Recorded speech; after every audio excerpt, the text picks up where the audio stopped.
Hi, everybody. I hope the Voyagers are doing well today. I just want to give this synopsis or this little recap over as Castify so you all have a chance to pause it and pay attention for chapter 6 and 7. So here we go. At the end of chapter 5, Cruz was told by a very mysterious person that there were people after him that wanted to harm him terminally. They wanted to kill him, and they did the same thing to his mother, and the name of this group is called Nebula, and that's all we know.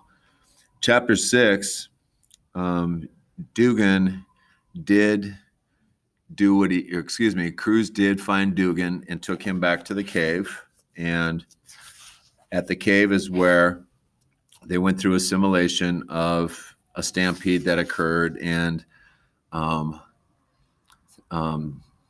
dirt being blown up from the vents in the floor, and about all of the explorers were very shaken, except for 4 of them, because the 4 of them, including Cruz and Emmett, knew that it was just a simulation, and so, in a very real simulation. And the cave is where they're going to be doing all of their virtual training, and that's what CAVE stands for: computerized, assisted, virtual, I think exploration or something like that.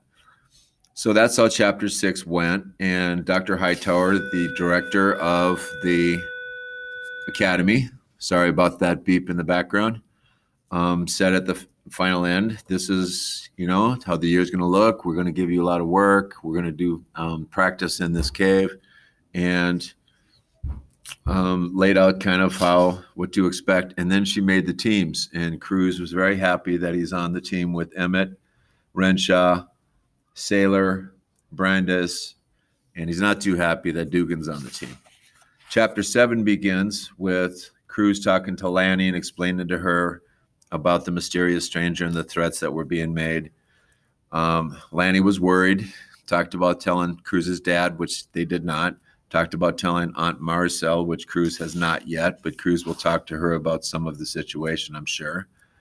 And then it basically goes into a little kind of adventure they had. There was 3 of them that were walking through, I believe it was Emmett, and they were on FaceTime with Emmett, Cruz, and Sailor. And as they were going through one of the buildings, they ended up getting into a foot race away from some security that were trying to get them. They ended up in a sanitation room, locked in, and gas started to come up from the floor, which would have poisoned them. And Cruz used Mel, that little bumblebee drone, and used the remote and got Mel to come unlock the door, and they were able to make it out. And that was the end of chapter 7. Very well described and so forth. And again, they're wondering who is doing these terrible things to try to harm them. And so that's where we're at in the story now, and that catches you up chapters 6 and 7. Have a good day.